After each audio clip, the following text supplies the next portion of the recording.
I call the Chancellor of the Exchequer to make a statement. Rachel Reeves.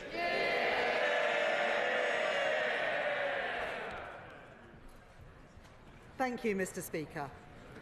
My driving purpose since I became Chancellor is to make working people in all parts of our country better off, to rebuild our schools and our hospitals, to invest in our economy so that everyone has the opportunity to succeed after 14 years of mismanagement and decline by the party opposite, culminating in a £22 billion black hole in the public finances. That was their legacy, and the first job I faced as Chancellor was to set it right. So at the budget last October, and again in the spring, I made the choices necessary to fix the foundations of our economy. And we wasted no time in removing the barriers to growth. The biggest overhaul of our planning system in a generation, launching Britain's first national wealth fund and reforming our pension system to unlock billions of pounds of investment into our economy. We are starting to see the results. The stability that we have provided has helped support 4 cuts in interest rates, saving hundreds of pounds a year for families with a mortgage. Real wages have grown by more in the first 10 months of this Labour government than they did in the first 10 years of Conservative government. And the latest figures show that we are the fastest economy growing in the G7. With countries around the world lining up to do business with Britain again, with new trade deals with India, the United States and with the European Union too. We are renewing Britain. But I know that too many people in too many parts of our country are yet to feel it. This government's task, my task as Chancellor, and the purpose of this spending review is to change that, to ensure that renewal is felt in people's everyday lives, in their jobs and on their high streets. The priorities of this spending review are the priorities of working people, to invest in Britain's security, in Britain's health, and to grow Britain's economy so that working people are better off. Mr. Speaker, today I am allocating the envelope I set out in the spring. I am enormously grateful to my excellent team of officials at the Treasury and to my right honourable friend, the Chief Secretary to the Treasury, for his tireless work throughout this process. Crunching the numbers, looking at the assets and the liabilities. And on that note, can I thank all my Cabinet colleagues for their contribution to this process. They are all assets to this Labour government. In this spending review, total departmental budgets will grow by 2.3% a year in real terms. Compare that to the Conservative choice of austerity. In contrast to our increase of 2.3%, they cut spending by 2.9% per year in 2010. So let's be clear. Austerity was a destructive choice for the fabric of our society. And it was a destructive choice for our economy too, choking off investment and demand, creating a lost decade for growth, wages and living standards. That is their legacy. My choices are different. My choices are Labour choices. The choices in this spending review that are only possible because of my commitment to economic stability and to the decisions that this government has made. The Conservatives' fiscal rules guaranteed neither stability nor investment, and that is why I changed them. My fiscal rules are non-negotiable, and they are the foundation of stability and of investment. My first rule is for stability, that day-to-day government spending should be paid for through tax receipts. That is the sound economic choice, and it is also the fair choice, because it is not right to expect our children and future generations to pay for the services that we rely on today.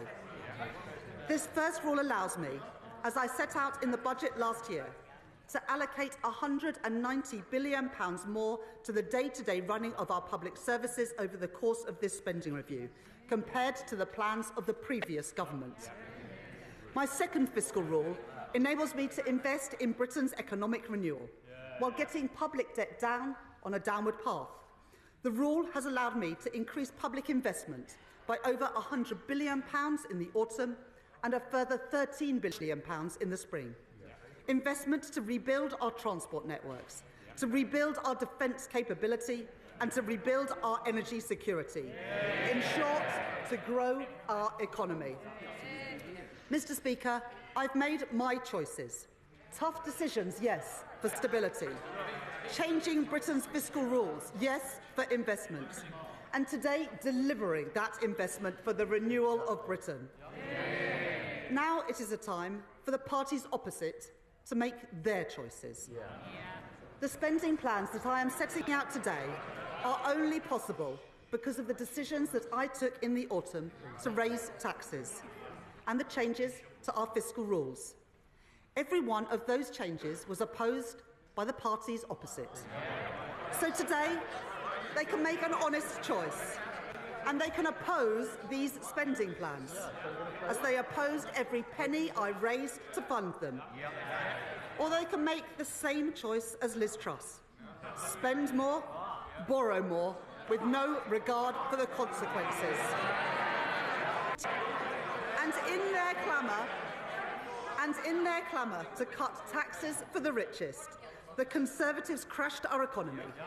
They sent mortgage rates spiralling and they put our pensions in peril. I will never take those risks. And reform, well, they're itching to do the same thing all over again.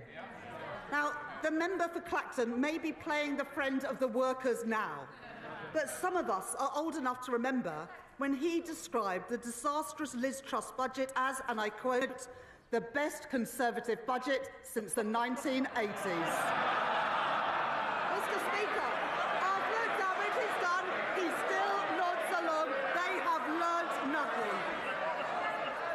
And his party have been in Parliament for less than a year, and yet they have already racked up £80 billion of unfunded commitments. They are simply not serious. Mr. Speaker, every day it becomes clearer. It is Labour, and only Labour, that has a credible plan for the renewal of Britain. As I said in my spring statement, the world is changing before our eyes. And since the spring, the challenges that we face have become even more acute. The signs of our age of insecurity are everywhere. So we are acting on the promise in our plan to change, building renewal on foundations of national security, border security and economic security. As the Prime Minister said earlier this month, a new era in the threats that we face demands a new era for defence and security. That's why we took the decision to prioritise our defence spending by reducing overseas development aid, so that defence spending will now rise to 2.6% of GDP by April 2027, including the contribution of our intelligence agencies. That uplift provides funding for my right honourable friend, the Defence Secretary, with £11 billion increased in defence spending and a £600 million uplift for our security and intelligence agencies. That investment will deliver not only security, but also renewal. In Aldermaston and Lincoln, in Portsmouth and Filton, on the Clyde and in Rosyth, investment in Scotland, jobs in Scotland, defence for the United Kingdom, opposed by the Scottish National Party, delivered by this Labour government. And as we invest in our armed forces, our military technology and our supply chains, that also brings huge opportunities. £4.5 billion of investment in munitions, made in factories from Glasgow to Glasgow, Stevenage to Radway Green, and over £6 billion to upgrade our nuclear submarine production, supporting thousands of jobs across Barrow, Derby and Sheffield. We will make Britain a defence industrial superpower, with the jobs, the skills and the pride that come with it.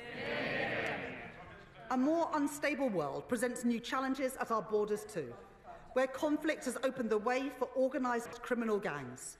The British people rightly expect us to have control of who comes into our country. The party opposite said that they would take back control. Well, Mr. Speaker, they lost control. With one failed policy after another. No control, no security. In contrast, in the budget last year, I announced £150 million to establish the new Border Security Command. And today, to support the integrity of our borders, I can announce that that funding will increase with up to £280 million more per year by the end of the spending review for our new Border Security Command. Alongside that, we are tackling the asylum backlog. The party opposite left behind a broken system. Billions of pounds of taxpayers' money spent on housing asylum seekers in hotels, leaving people in limbo and shunting the cost of failure onto local communities. We won't let that stand. So I can confirm today that, led by the work of my right honourable friend, the Home Secretary, we will be ending the costly use of hotels to house asylum seekers in this Parliament. Funding that I have provided today, including from the Transformation Fund, will cut the asylum backlog, hear more appeal cases and return people who have no right to be here, saving the taxpayer £1 billion a year. That is my choice, Mr. Speaker. That is the Labour choice. That is the choice of the British people. And, Mr. Speaker, if we want national security in a dangerous world, that does not stop at the strength of our armed forces or at our border. I have long spoken about what I call securonomics, the basic insight that in an age of insecurity, government must step up to provide security for working people and resilience for our national economy. Put simply, where things are made and who makes them matters. Take energy. The Tories neglected our nuclear and renewable sectors and closed our gas storage facilities, leaving us exposed to hikes in energy prices when Russia invaded Ukraine. And it was working people who paid the price for their mistakes. On this side of the House, we understand that energy security is national security. And so, because it is the right choice for bills, the right choice for jobs and the right choice for growth, this government is investing in the biggest rollout of nuclear power for half a century. A £30 billion commitment to our nuclear-powered future. Yesterday, my right honourable friend, the Energy Secretary, and I announced £14 billion for Sizewell C, producing the energy to power 6 million homes, supporting more than 10,000 jobs, including 1,500 apprentices, to build the nuclear workforce of tomorrow. And, Mr. Speaker, that's not all. We are investing over £2.5 billion in a new small modular reactor programme. Our preferred partner is Rolls-Royce, a great British company based in Derby. This investment is just one step towards our ambition for a full fleet of small modular reactors, as well as providing a route for private sector-led advanced modular reactor projects to be deployed across the UK. Alongside these, we are making nuclear-approved land available in Sellafield to attract private investment and create thousands more jobs. And I'd like to thank my honourable friend from Whitehaven and Workington for his work in this area. And to strengthen Britain's position at the forefront of a global race for new nuclear technologies, a cause championed by the Mayor of the East Midlands, Claire Ward, and my honourable friend, the member for Bassett Law, and to support pioneering work taking place in West Burton in Nottinghamshire, we are investing £2.5 billion in nuclear fusion. And to back British industries, pioneering work in carbon capture and storage will take place. Last year, we announced funding for 2 sites, on Merseyside and in Teesside, where we are building the world's first commercial-scale CCUS plant. Today, I can announce support for the Acorn project in Aberdeenshire, supporting Scotland's transition from oil and gas to low-carbon technology, a challenge and an opportunity well understood by the leader of Scottish Labour, Anas Sarwar, and by my right honourable friend, the Scottish Secretary. And we are also backing the Viking project in Humberside, a cause long supported by my honourable friend, the member for Great Grimsby and Cleethorpes. And because I am determined to make sure that the energy technologies of the future are built here and owned here, and that those jobs come to Britain, with spending review decisions means that we can invest in the wholly publicly owned Great British Energy. Great British Energy, headquartered in Scotland. These are investments to make sure the towns and cities which powered the last industrial revolution will play their part in our next industrial revolution, to reduce our reliance on overseas oil and gas and protect working families from price shocks. A new generation of energy industries for a renewed Britain. That is my choice. That is Labour's choice. That is the choice of the British people. Economic security relies on our ability to buy, make and sell more here in Britain. In April, this government faced a choice: to let British Steel in Scunthorpe go under or to intervene. We heard representations from workers. Mr. Speaker, that choice was the choice not of the metal trader, but this Labour government. We heard representations from workers' trade unions and from my honourable friend, the member for Scunthorpe. My right honourable friend, the Business Secretary, and I were not prepared to tolerate a situation in which Britain's steel capacity was fatally undermined. We were not prepared to see another working-class community lose the pride, lose the prosperity, lose the dignity that industry provides. So we did intervene to save British steel and the jobs that come with it, and I am proud of that decision. And this government will invest in Scunthorpe's long-term future and the future of steelworks across our great country, and in a vote of confidence in our homegrown steel. Heathrow Airport, where we are backing London by backing a third runway, has signed the UK Steel Charter, a multi-billion-pound airport expansion backed by Labour, built with British steel. And as we build our train and tram lines, our military hardware and our new power stations, that will mean orders for steel made in Britain.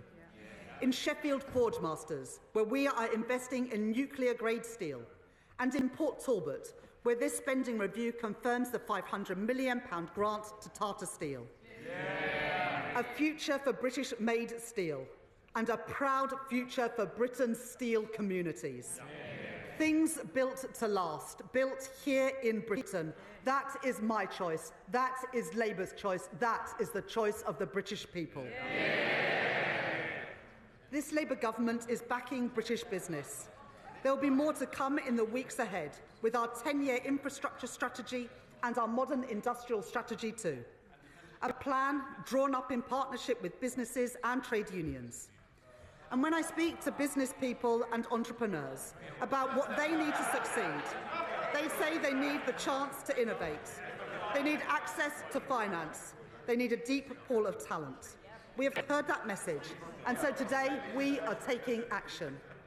First, innovation, a great British strength. Our universities are world-leading, and we are proud of them.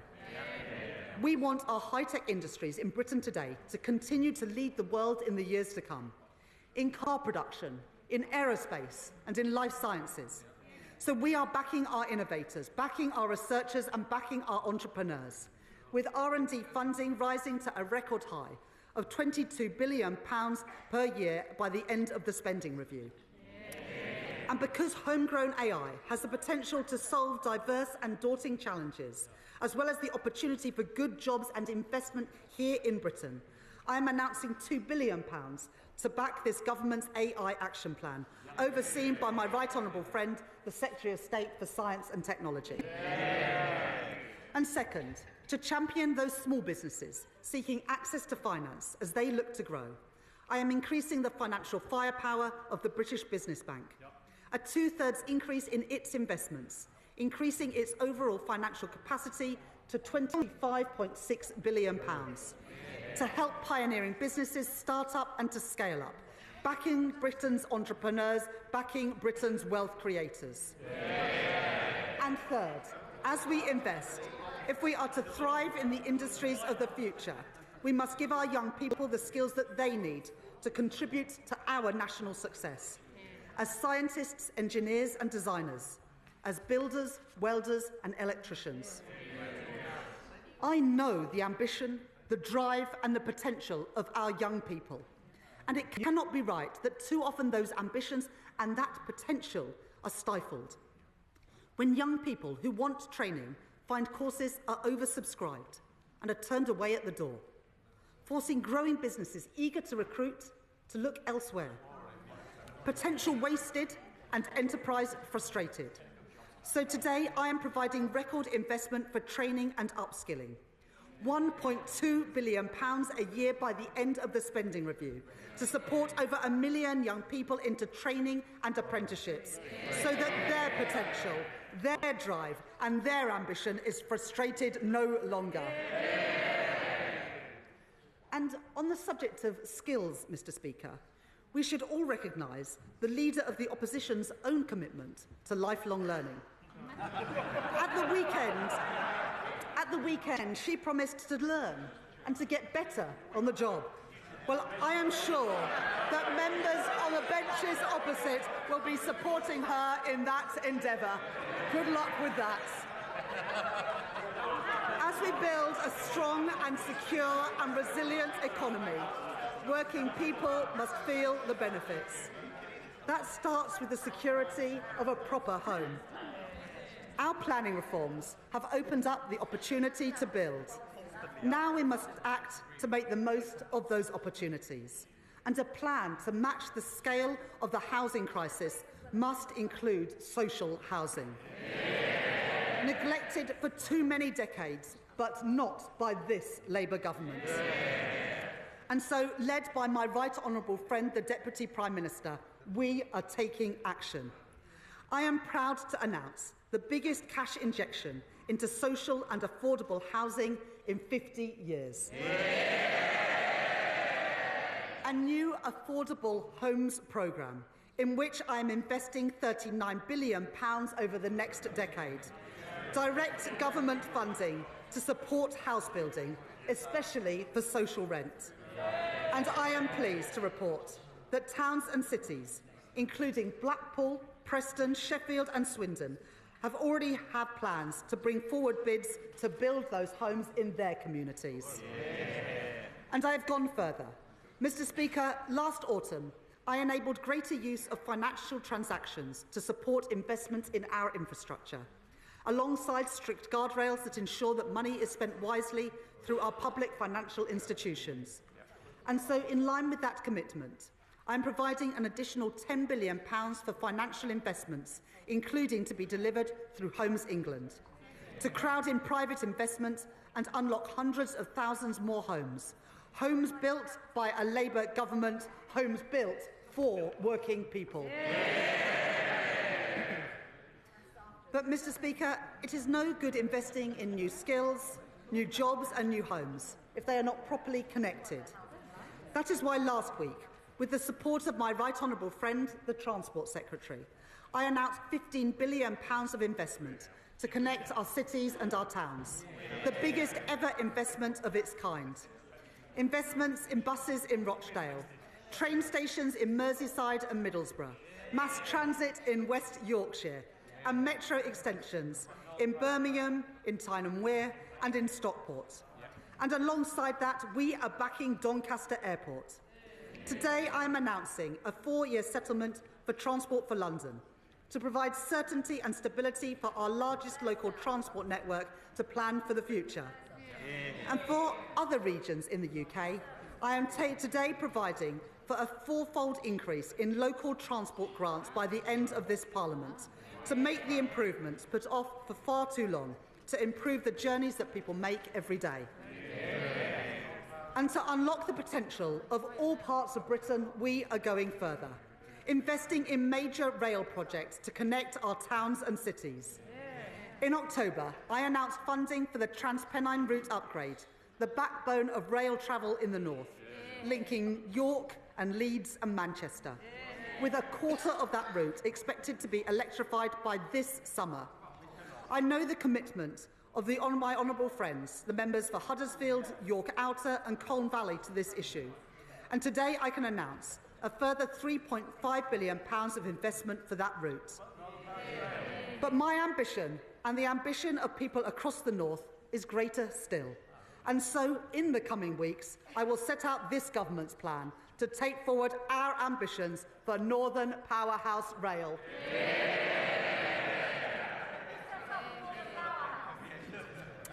I have also heard the representations of my honourable friends, the members for Milton Keynes North, Milton Keynes Central and Buckingham and Bletchley.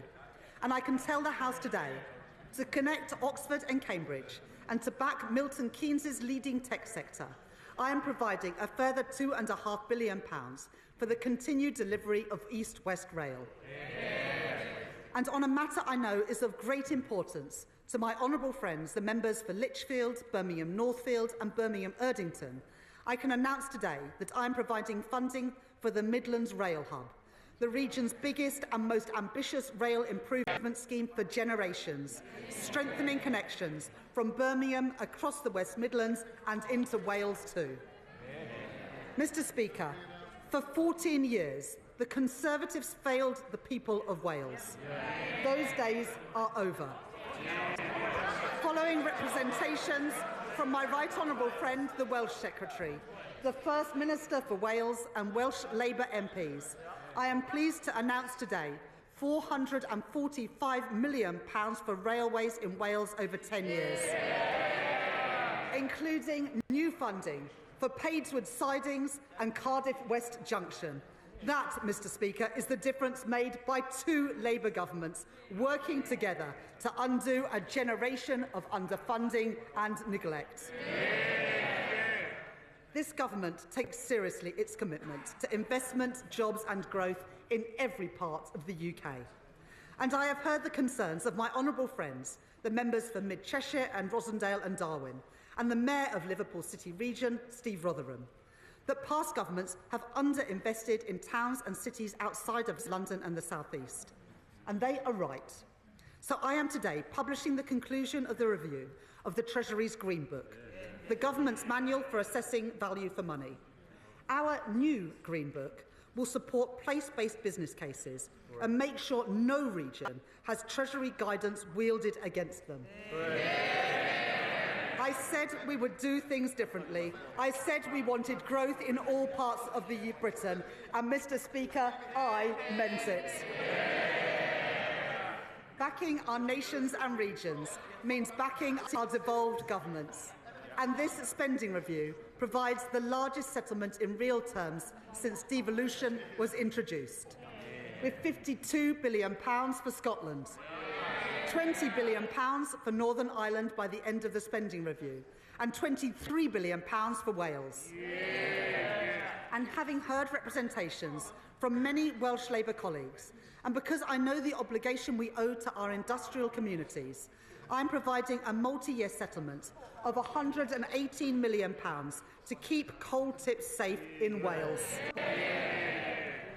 Mr. Speaker, I know the pride that people feel in their communities. I see it everywhere I go. But I also know that for too many people, there is a sense that something has been lost, as high streets have declined, as community spaces have closed, as jobs and opportunities have gone elsewhere. The renewal of Britain must be felt everywhere. Today, I'm pleased to announce additional funding to support up to 350 communities, especially those in the most deprived areas. funding to improve parks, youth facilities, swimming pools and libraries, supporting councils' fight back against graffiti and fly tipping, including in Blackpool South, in Stockport, in Stoke Central, in Swindon North and in Newcastle upon Tyne East and Wallsend. And there's more. Job creation and community assets are vital to our growth mission, but too often regeneration projects are held back, gathering dust in bureaucratic limbo. We are changing that. We will establish a growth mission fund to expedite local projects that are important for growth. Projects like Southport Pier, an iconic symbol of coastal heritage which has stood empty since 2022. Kilcody's seafront and high street, where investment would create jobs and new business opportunities. And plans for Peterborough's new sports quarter to drive activity and community cohesion. Because people deserve a government which shares their ambition for their communities. To deliver renewal, to deliver growth, to deliver opportunity. And that is what you get with a Labour government. If people are to feel pride in their community, enjoy their public spaces and spend time on their high streets, they must feel safe when they do so. Safe in the knowledge that when people break the law, they feel the full force of the law. But the party opposite left our prisons overflowing and on the brink of collapse. And they left it to us to deal with the consequences. We are taking the necessary action. So with my right honourable friend, the Justice Secretary, we have announced that we are investing £7 billion to fund 14,000 new prison places and putting up to £700 million per year into reform of the probation system too. Today, I will do more.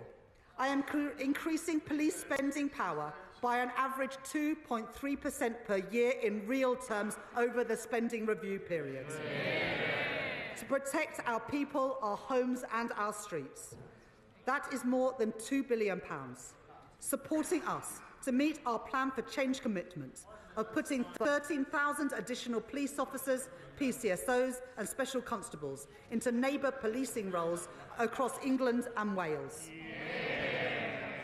And as well as every place, I am determined that every family feels the benefits of Britain's renewal. Falling interest rates, supported by our commitment to economic stability, are already saving many families hundreds of pounds a month on their mortgage. I have accepted pay review body recommendations for pay in our armed forces, for our nurses, our teachers and our prison officers, giving public sector workers the fair pay rises that they deserve. And in autumn, I increased the national living wage, a pay rise for around 3 million hard-working people. And this government is doing more. We're banning exploitative zero-hour contracts. We're strengthening statutory sick pay and ending the injustice of unscrupulous fire and rehire practices. Those are my choices. Those are Labour choices. Mr. Speaker, I know that for many people, the cost of living remains a constant challenge, which is why we are capping the cost of school uniforms. And I can tell the House today that I am extending the £3 bus fare cap until at least March 2027. Earlier this week, we announced that over 3/4 of pensioners will receive the winter fuel payment this year. And there is more. To get bills down, not just this winter, but in winters to come, we have expanded the Warm Homes Plan to support thousands more of the UK's poorest households, including providing £7 million to homes in Bradford, £11 million to homes in Rugby, and £30 million to homes in Blackpool.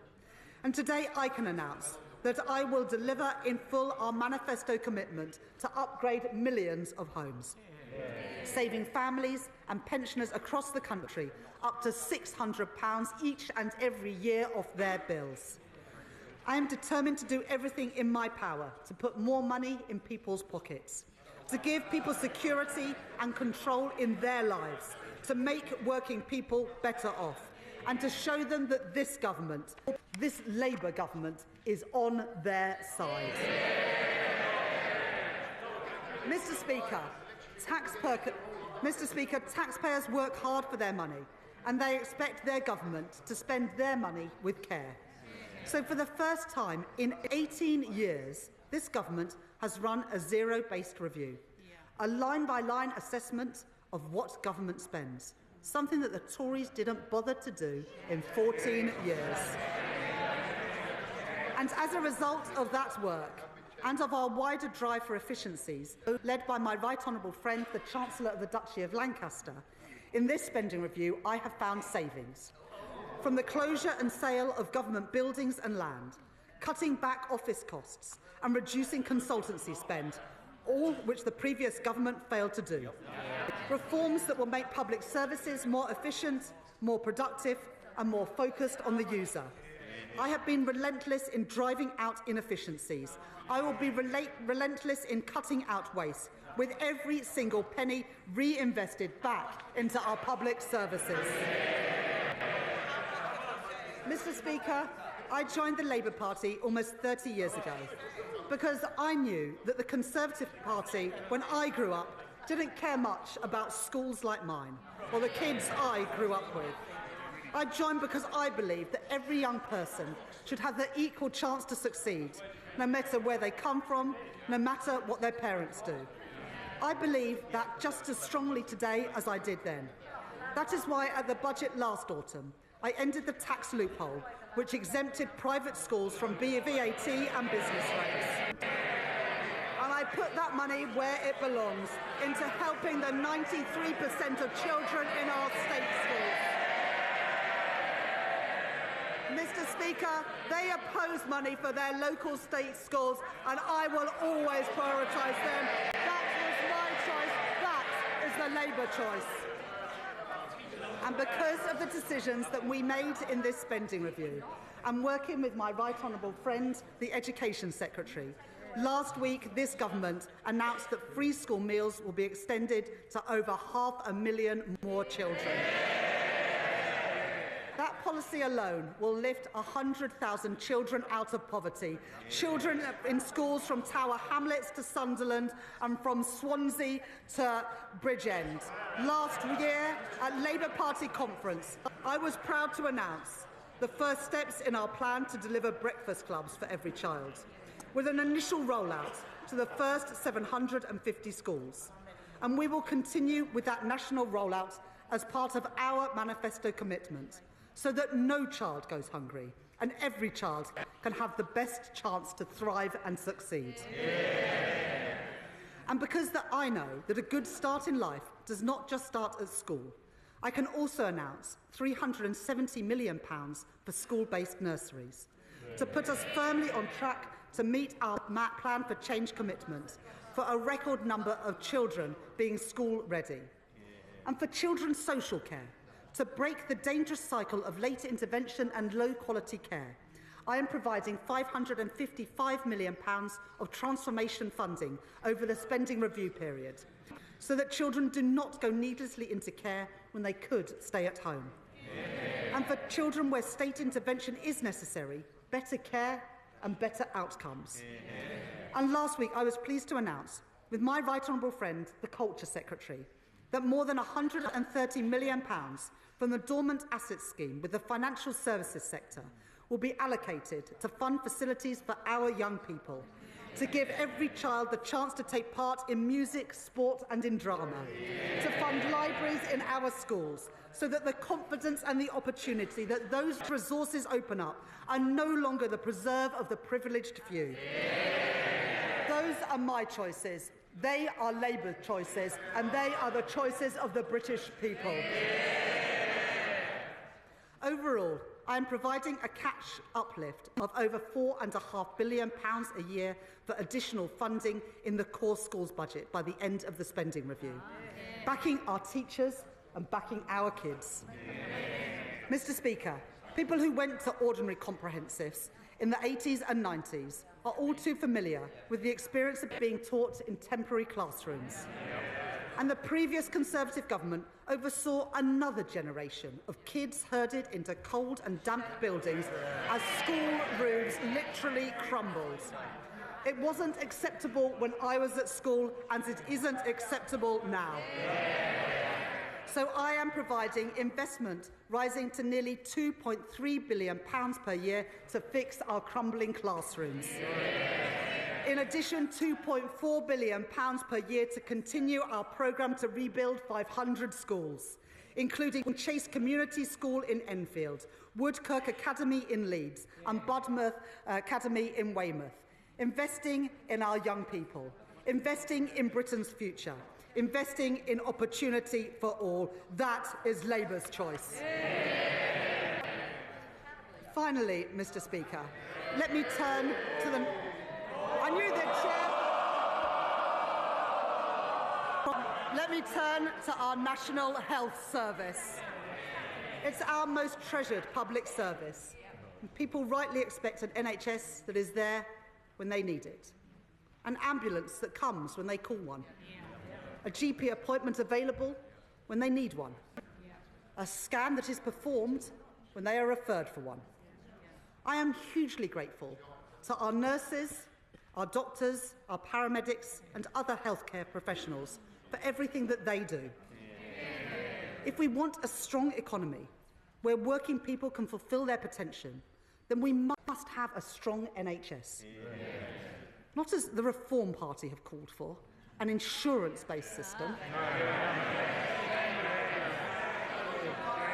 We believe in a publicly funded National Health Service free at the point of use. Now, perhaps the member for Clacton should spend some more time focusing on the priorities of the British people and less time in the Westminster Arms. Although, Mr. Speaker, after this week, perhaps the Two Chairman pub might be a better fit.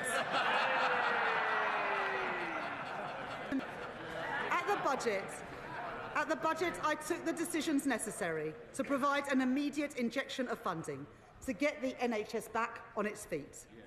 And I commend my right honourable friend, the Health Secretary, for all the progress that he has already made.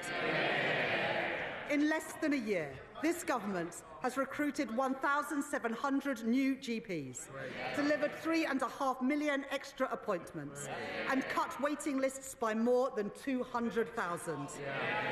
Fixing our NHS also means delivering fundamental reform across social care, which means that we are backing the first ever fair pay agreement for that sector. And I am increasing the NHS technology budget by almost 50%.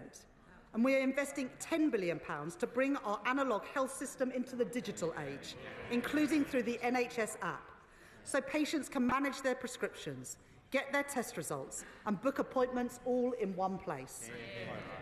We are shifting care back to the community, providing more funding to support the training of thousands more GPs to deliver millions more appointments.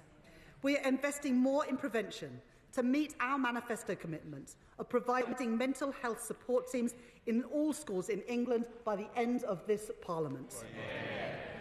These investments will enable the delivery of our upcoming 10-year plan for health and put the NHS firmly back on the path to renewal.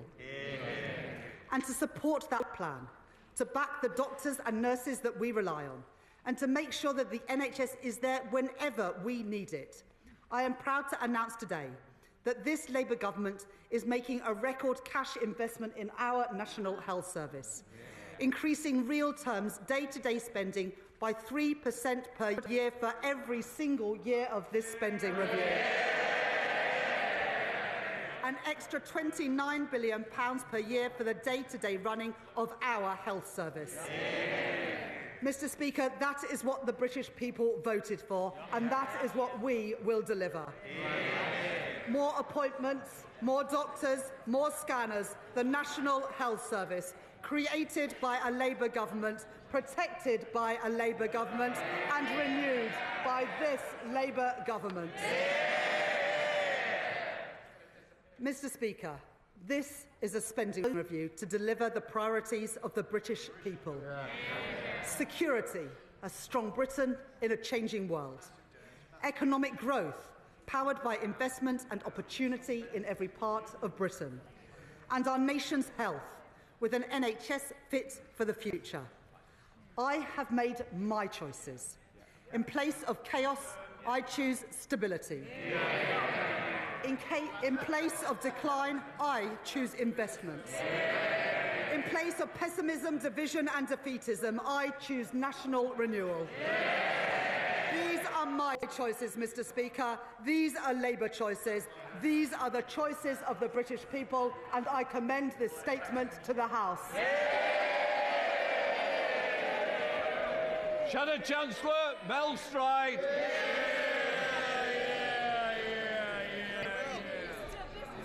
Mr. Speaker, this spending review is not worth the paper that it is written on. Because the Chancellor has completely lost control. This is the spend now, tax later review.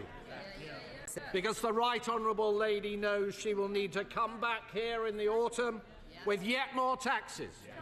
And a cruel summer of speculation awaits. How can we possibly take this Chancellor seriously after the chaos of the last 12 months?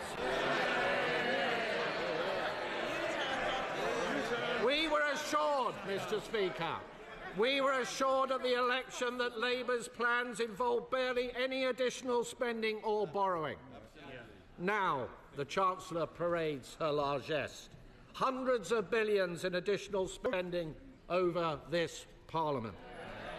The initial profile for that spending was, of course, significantly front-loaded, but the Chancellor now expects us to believe that she will let spending rise by only 1.2% a year. There is no chance whatsoever of that happening. For the lesson of the last year has been that when the going gets tough, the Right Honourable Lady blinks. She presented herself as the Iron Chancellor, but what we have seen is the tin-foil Chancellor. Flimsy and ready to fold in the face of the slightest pressure. She said she would not fiddle her fiscal rules. Then she did. She said she wouldn't make any unfunded commitments, but with the humiliation of the winter fuel U-turn, she just has. She looked business leaders in the eye and said no more taxes. But we all know what happened next, and we all know what is coming in the autumn. Her own backbenchers, her cabinet colleagues,